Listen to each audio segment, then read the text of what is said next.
La siguiente exposición será del capítulo 2, 3 y 4 del Encuentro con la Sombra, y nuestro equipo está constituido por Oriana Gil, José Palma, Michelle Acevedo, Paola Montilla y Vanessa Rodríguez. Saludos a todos, yo soy Oriana Gil, integrante del grupo 2, y en esta ocasión vamos a conversar sobre el libro El Encuentro con la Sombra, capítulo 2, 3 y 4, en relación con el campo penitenciario. En el capítulo 2, lo que se sabe de la sombra, la entrevista a John Sanford, la sombra se define como aquello que reprimimos, que no aceptamos de nosotros mismos y mandamos al fondo de nuestro inconsciente para que no sea parte de lo que mostramos al mundo. Es aquello que criticamos de los demás, nuestros propios comportamientos impulsivos que no queríamos cometer, enojos que nos provocan algunos comportamientos que consideramos que no son adecuados, o cuando nos damos cuenta que nuestro propio comportamiento o algo que dijimos es inadecuado y nos avergonzamos. Pero mientras más luchamos contra ella, más se fortalece. Todos necesitamos ser serviciales, amorosos, pero también algo agresivos. Es decir, debemos aprender a domesticar nuestra sombra, porque la agresividad podemos utilizarla para poner un límite y no necesariamente para cometer actos de violencia. Pretender ser unilaterales es peligroso, pero en nuestra sociedad, desde hace mucho tiempo, con el cristianismo, nos han inculcado que Dios es bueno, el diablo es malo y nosotros solo debemos seguir las reglas de Dios y ser buenas personas. Y listo, acá terminó la exposición, todo se reduce a no sentir envidia, no sentir celos ni nada malo. Por supuesto que existen personas que están, digamos, en la situación al revés, que son traviesos, transgresores, amargados e inconscientemente guardan los sentimientos que son negativos. Tienen esa máscara hacia el mundo. La sombra en muchos textos lo describen como rasgos que son malos o que son inadecuados, como la agresividad, los celos y el rencor. Y eso puede ser dependiendo de la persona. Pero yo considero que la sombra es neutra, ya que aquella persona que demuestra ser arisca, enojona, muchas veces está escondiendo su ternura. Nosotros podemos sentir todos estos pensamientos o sentimientos que consideramos que son inadecuados. El punto es lo que yo haga con eso o cómo lo implemente en mi vida. Como se menciona en esta entrevista de Sanford, él decía que si una persona fue criada en un ambiente religioso donde tenía que seguir solo las normas buenas, no pensar en la maldad, en el egocentrismo, en los celos, incluso en la sexualidad, ha llegado a reprimir esos rasgos de su personalidad, pero eso no quiere decir que no los tenga, simplemente se aglutinan en una especie de segunda personalidad que es la sombra. En el enfoque penitenciario podemos estudiar la sombra de muchos criminales y también de las relaciones interpersonales de pareja o familia. Por ejemplo, en los casos de violencia contra la mujer, por lo general la sombra de la mujer es la agresividad. Ella no logra decir basta, no logra poner límites y puede terminar muerta. Y en el caso de la persona que comete los abusos, probablemente oscilen dos personas como arquetipo. Entonces, el que es agresivo, celoso, es el que termina denigrando y golpeando a su pareja y luego se convierte en aquella persona amorosa, que es la que la persona termina comprando y justifica el comportamiento del agresor. La sombra la podemos ver también en los perfiles criminales.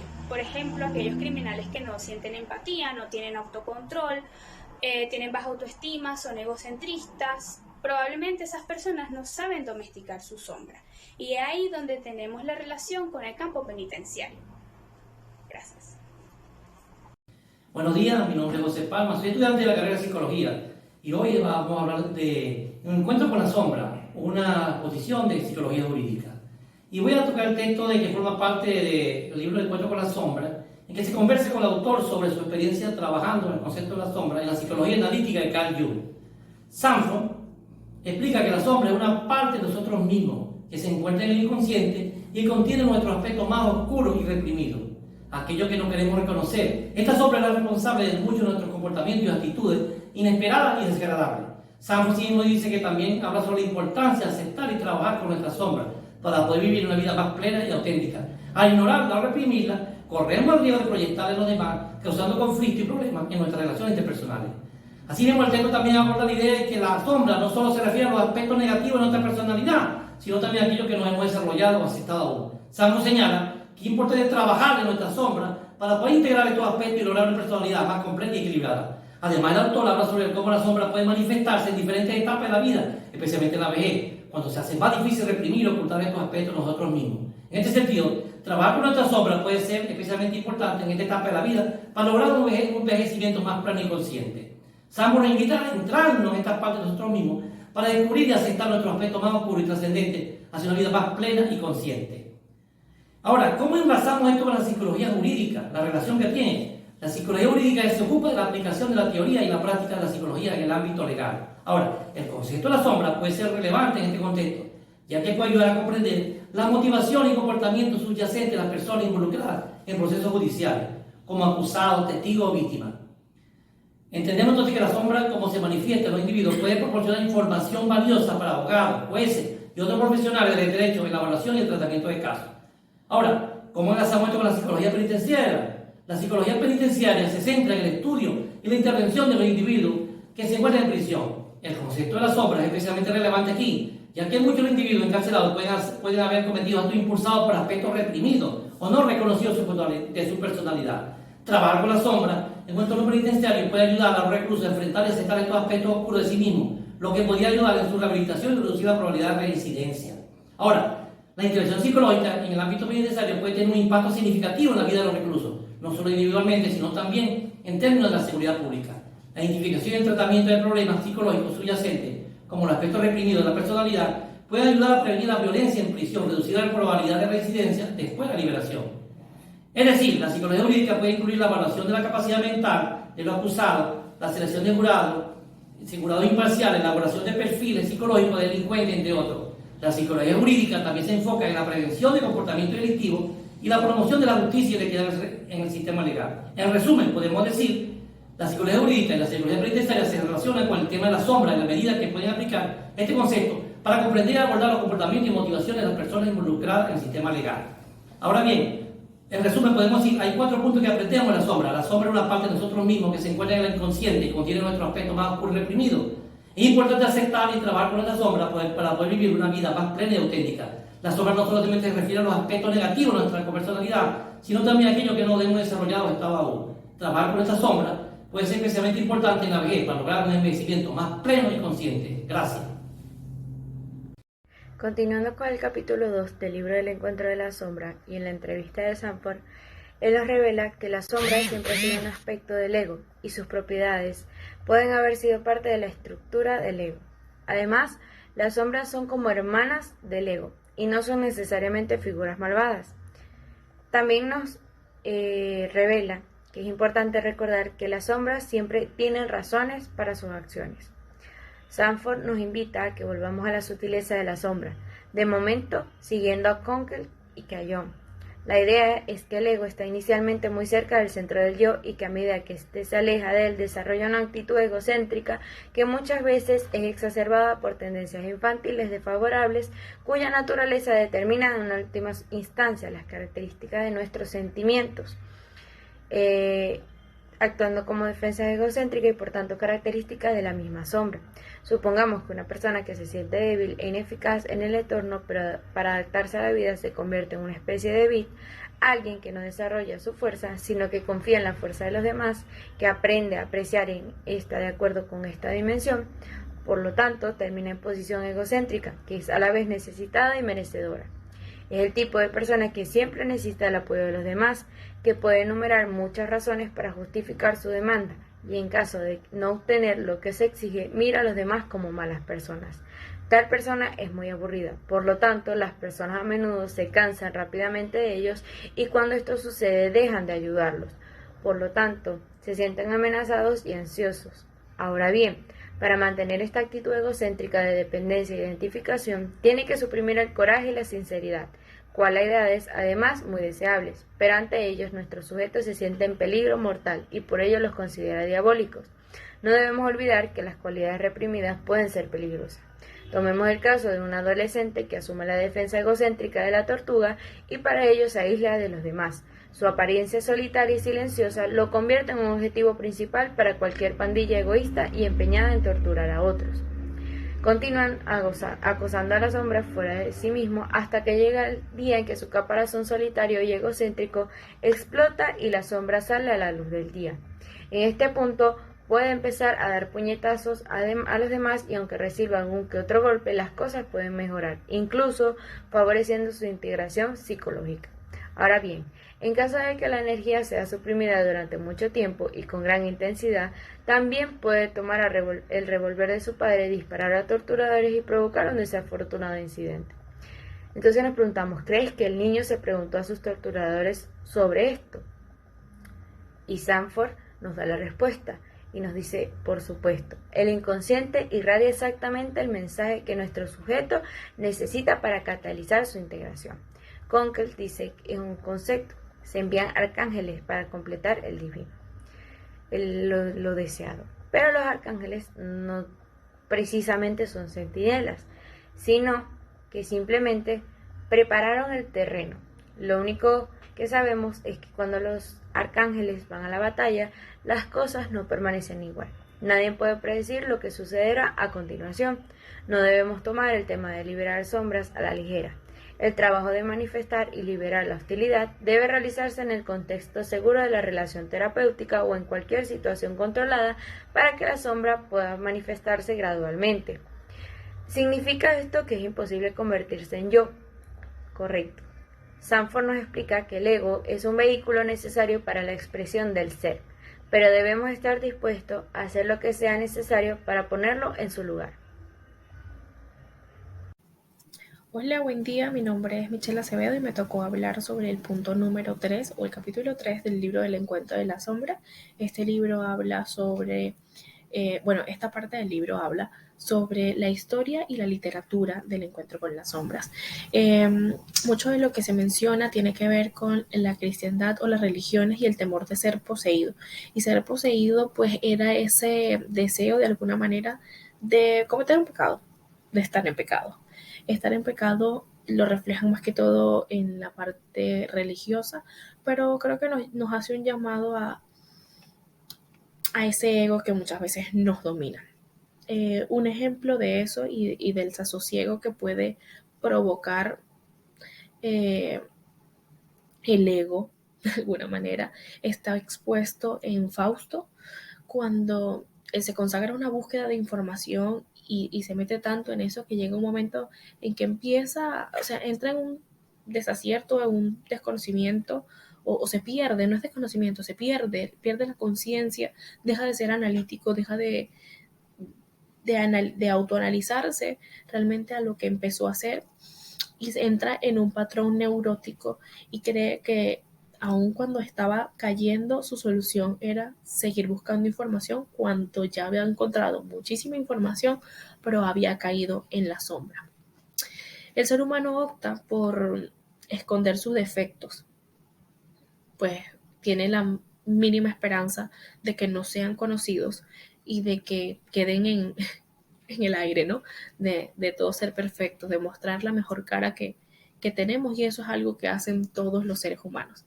El ser humano cree que puede vencer la sombra si nos despojamos de las ambigüedades morales. Aquí hago un stop y creo que se refiere, o yo lo entiendo, a cuando hablamos de ambigüedad moral, es a ese respeto que existía antes, ya que estamos hablando de lo religioso, para qué fue creado el hombre y la mujer, los muchísimos tipos de relaciones que hoy en día existen y todos los géneros que se han inventado por la identificación que tiene quizás alguna persona en su cabeza con o sin base, pero que de alguna forma encuentra forma y encuentra soporte en una sociedad perdida, en una sociedad en la sombra, en una sociedad en lo oscuro, que dice, ok, esto no está bien, pero lo voy a apoyar. O no sé si está bien o está mal, pero bueno, voy en contra de y lo apoyo. Es una forma de expresar esos deseos ocultos, eso reprimido que lleva por dentro. Quizás esta represión viene porque Si hablamos del siglo pasado, no se veía lo que se ve ahora, no se veía en la magnitud que se ve ahora, y ahorita está entrando, o hace algunos años entrando a un mundo tan liberal, a, a, a un libertinaje totalmente innecesario, ¿no? Eh, la sociedad ha querido crear lugares donde la maldad sea desconocida y sumergirnos en el pensamiento de que el mal no se aloja dentro de nosotros, sino que se aloja dentro de una sociedad. Y que si nosotros pues podemos cambiar la sociedad, eliminamos definitivamente pues la sombra o el problema, el mal. Y no funciona así porque al final del cuento la sociedad somos nosotros. Entonces, en uno de los escritos de los filósofos, él habla sobre esto, sobre la extinción de la humanidad y que somos los únicos que estamos o podemos hacer un cambio sobre esto. Pero también pide que la teoría de la sexualidad no se pierda, que la teoría de la sexualidad no se abandone. Y es una de las cosas que, si mal no recuerdo, pide Freud. Y creo que eso se ha ido perdiendo con los años porque en donde estamos ahora, ¿no? Hay una frase que me llamó mucho la atención, que es: el precio del pecado se paga con la muerte, o el precio del pecado es la muerte, es la palabra textual, la oración textual. Y me llamó mucho la atención porque si nos vamos a la antes, a la religión, a los años, a la forma de gobierno, sí era de esa manera. Si la gente se equivocaba, la forma de corrección o de ejemplo para que alguien más no se atreviera era llevarlo a la corte, llevarlo a la muerte. Era una forma de ley, era el juicio que se aplicaba en aquel entonces. Hay muchas sociedades o países que lo mantienen, aunque derechos humanos lo ve como algo atroz. Creo que en situaciones soy creyente de que bajo ciertas circunstancias es válido, bajo muchísima investigación, pero creería que sí, debería continuar siendo válido en muchos lugares. Freud en el siglo XIX decía que la temida maldad estaba reprimida por el hombre y que volvemos a lo mismo, a que la naturaleza de esta maldad venía desde el ámbito sexual. Y si tenemos una representación de esto, es la destrucción social que hay actualmente y la cantidad de géneros que se han inventado y el comportamiento que hoy es avalado y los desastres atroces que vemos hoy en día en violaciones, en abusos de abuelos a nietos, entre hermanos, padres, y no solamente ese tipo de abusos, sino un papá matar a un hijo. Entonces, aquí es donde entran, pues, de alguna forma la psicología jurídica a evaluar a estas personas, a ver qué problemas tenían, a ver qué sombras los acompañaban y a encontrar o tratar de encontrarle un orden a estos hechos. Aunque en el libro no mencionan expresamente de la psicología jurídica ni se habla como tal de la psicología jurídica, creo que ese es el rol que cumple hoy en día la psicología jurídica, en este caso, en este tema de la sombra. Encontrar esa sombra de estas personas o de estos comportamientos para encontrarle congruencia o solución a la conducta humana dentro de un proceso legal, y donde el proceso legal deje por hecho de que no busca afectar, sino solucionar a la humanidad, ayudar a la humanidad. Poder evaluar los componentes mentales y darle forma a lo que antes no se veía. Gracias a Dios ahora hay una forma de canalizarlo y lo hay hace mucho tiempo. Y el rapport de que se haya la comunicación, de que exista la información y que las personas estén al tanto de que hay canales y de ahí. No es como antes, o de alguna forma esto ha venido la psicología jurídica, ¿no? Ya no existe el pecado, el precio del pecado es la muerte. Ya hay un canal para buscar soluciones, para ver la posibilidad de el riesgo de reincidencia, el poder reintegrar a una persona en la sociedad, ver la validación que hay detrás de esa cara de ángel, ver qué sombra oculta y cómo podemos organizarlo o tratar de mantener un orden dentro de la sociedad. Creo que nuestro siglo o esta generación es la generación que tiene un trabajo enorme de entender qué pasa, de qué va a pasar y de también marcar una pauta y una diferencia. Creo que somos los responsables de lograr así sea un cambio pequeño. Creo que todos podemos aportar un granito para, para llegar a hacer unas paces, o tratar de llegar a hacer las paces entre la moral y la sombra, para que se ordene un poco estos pensamientos y estas situaciones y, y este dominio de ego y de querer irrumpir en lo cotidiano, en lo moral, en lo que conocemos como correcto. Hola, mi nombre es Vanessa Rodríguez y dándole continuidad a la exposición, el capítulo 4, lo que es el encuentro con nuestra sombra. Básicamente y particularmente puedo decir que esta constituye una parte de nuestra personalidad que lidia con la realidad externa. Por ejemplo, cómo un individuo modifica su personalidad ante distintas circunstancias cuando pasa de un ambiente a otro. Es más, se puede ver que en cada situación aparece un carácter bien definido y distintos momentos exigen dos actitudes totalmente distintas. Una persona no dispone de un carácter real, ya que esta no es individual, sino colectiva. Para el autor Jung, mediante la identificación de la sombra, se puede ver con la actitud que ésta adapta en cada caso. Se puede decir que engaña a los demás y a menudo se engaña también a sí mismo. En lo que respecta a su carácter real, se pone una máscara de la que sabe que corresponde de un lado a sus intenciones y de otro a las exigencias y opiniones de su ambiente. En ello, algunas veces predomina un elemento y en otras otro. Este autor Jung consideraba que la máscara era parte necesaria de la sombra, pero no patológica.